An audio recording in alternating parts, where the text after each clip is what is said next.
Hello, my name is Lee Shapley, and for the past 12 and a half years, I have been living with a somewhat moderate to severe traumatic brain injury. I am in the process of starting a video channel of what it is like to live life daily living with a brain injury of any kind. What many people don't seem to understand, what a lot of people just fail to comprehend, both those that have lived with them and those around them. Throughout this channel, I will talk about my experiences in the past 12 years, the ups, the downs, the dark, depressing things, the things that I frankly have never really told anyone else because I was afraid that there's no possible way that they would believe me.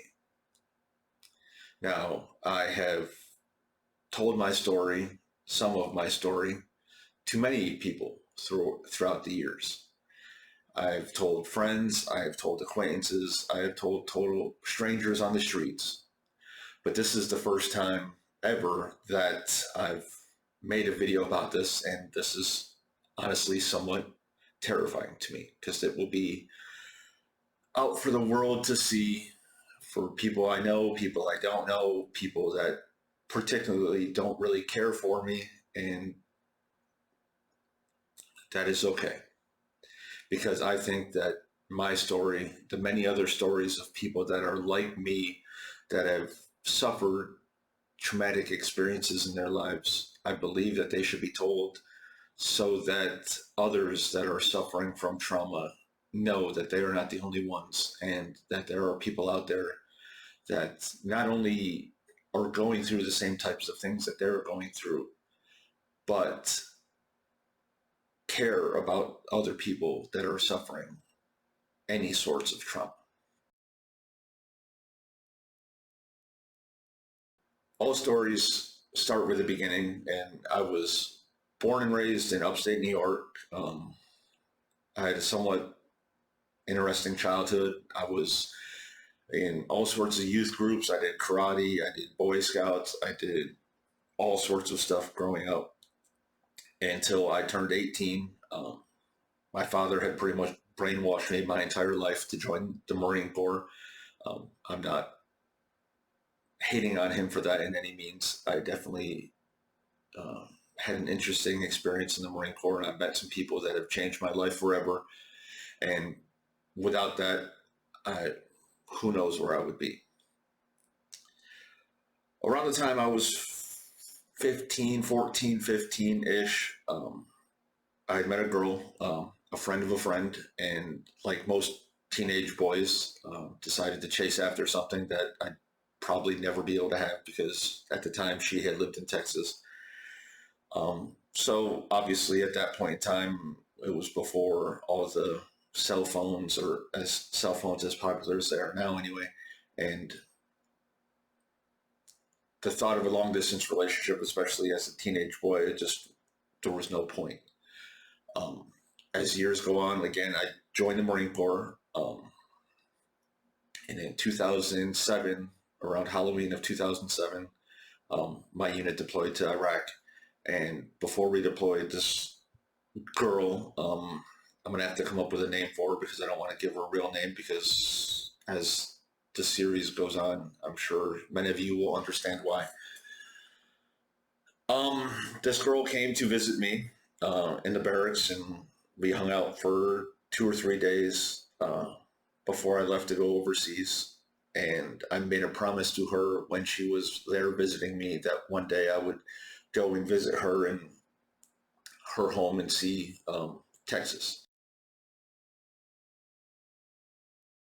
I've always wanted to see Texas. I was a big fan of the history, the Alamo, the Kennedy assassination. I've just always been a student of history. Fast forward, I was overseas, had a very uneventful time overseas. Um, got back, rough relationship after rough relationship. I was never very good socially, which again makes this uh, whole thing of mine even more traumatic. or terrorizing, I should say. I was 18 when I deployed, so around the time I was, say, 20, 21-ish, um, I had started talking to said girl again. Um, at the time, I was in a pretty significant relationship. Um, but again, being a stupid male, the thought of, again, having something that I couldn't have had back then becoming more of a possibility, it led to stupid decisions. There wasn't only stupid decisions on my part, but that's a story for another time.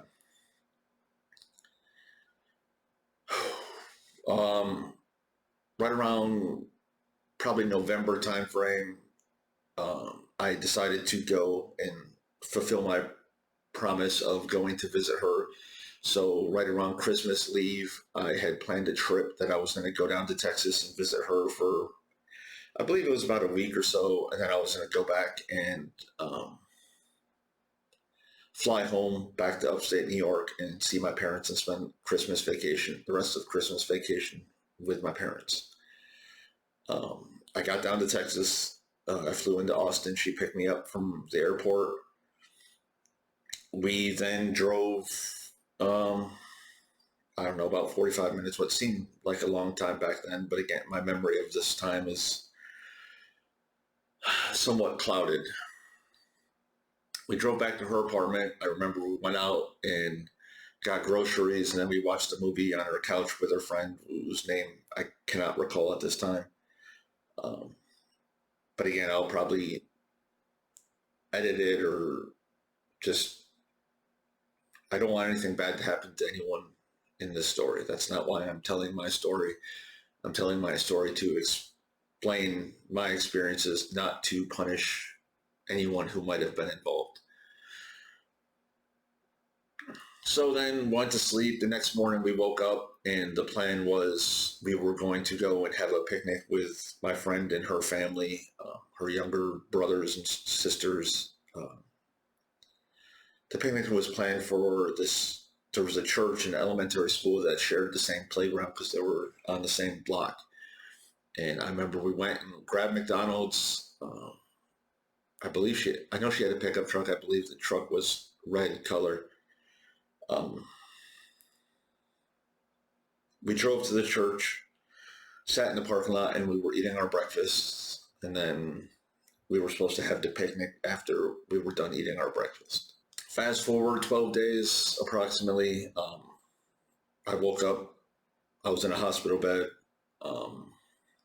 My mom was sitting there. The first thing I had to say to her was, "Mom, what are you doing here? I thought I was in Texas." She's like, "You are in Texas." I'm like, "Okay, what the fuck are you doing here?"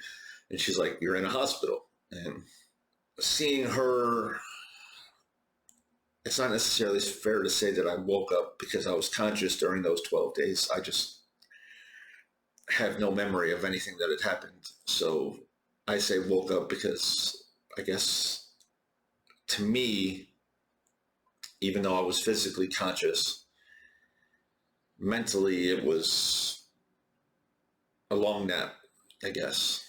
And while we were sitting there, or mom was sitting there, I was laying in bed and she said I was in the hospital, and that was when my head started to pound. Um, really incredible type pain that I really hope no one ever experiences in their life. But again, I know that there are plenty of people that do. Um, she was explaining to me what had happened, the circumstances of around how I ended up in the hospital. Um, she had informed me that I had, during those 12 days, I had a craniotomy, which is they had to cut a golf ball size chunk, or not golf ball, softball size chunk out of my skull to relieve the swelling. There was blood pooling up in the brain, and if they didn't perform the craniotomy, the pressure of the blood forming in the skull probably would have crushed my brain and would have killed me. So, I mean, the surgery saved my life, so I'm obviously thankful for that. But again, coming to waking up, remembering something, and just being told that your life has changed forever and you've had somewhat significant surgery and you have no idea how or why it happened, it can take a toll on somebody. Later that day, my mom and myself, I was transferred from uh, hospital, Scott and White Hospital in Texas. I was transferred to I believe it was Austin Neuro Rehab Facility, which I was to stay there for another couple weeks, and hopefully that they were going to help me recover and go through all the therapy, the speech therapy, the occupational therapy, physical therapy, and help me on my road to recovery. At least that's what was planned. Um, I stayed there for a couple weeks. Again, the whole thing is fuzzy in my mind. While I was there, we would go out and do like day trips and stuff like that. I remember going to Target a couple times with my mom. I remember we went and we saw the first Sherlock Holmes movie with Robert Downey Jr. in theaters. Um, I actually remember it was so loud and so crazy that I had to stuff tissues in my ears because my head was so sensitive to those things at that time, which was the first time I'd ever had, and probably only time I'd ever had to do anything like that. Um, so at that point in time, I was up in, I don't want to say anywhere near perfect condition, obviously, because I just, again, gone through a somewhat traumatic experience. But we were out and we were doing things. My friend, the one that was with me when the accident happened, or I don't like to say accident, the incident happened, would come and visit me and spend a lot of time with me um, while I was in the hospital. Uh, so we did things. I remember we'd go out into the common room and we'd all play Monopoly or board games and stuff like that. And my mom, again, although having been from upstate New York, she was with me for about 6 weeks while I was in Texas. Every day in the hospital, I remember she tried to sleep on a little bench in the neuro rehab center the first night that I was there, which there was no way in hell that that was happening for anybody.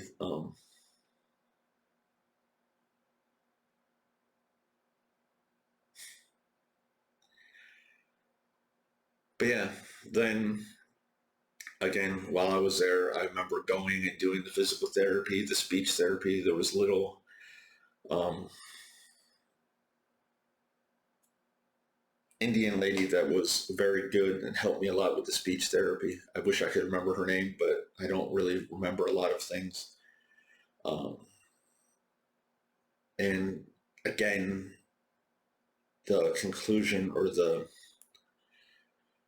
hypothesis was that I was on the way to my recovery, that the worst had passed. But unfortunately, the worst had only just begun.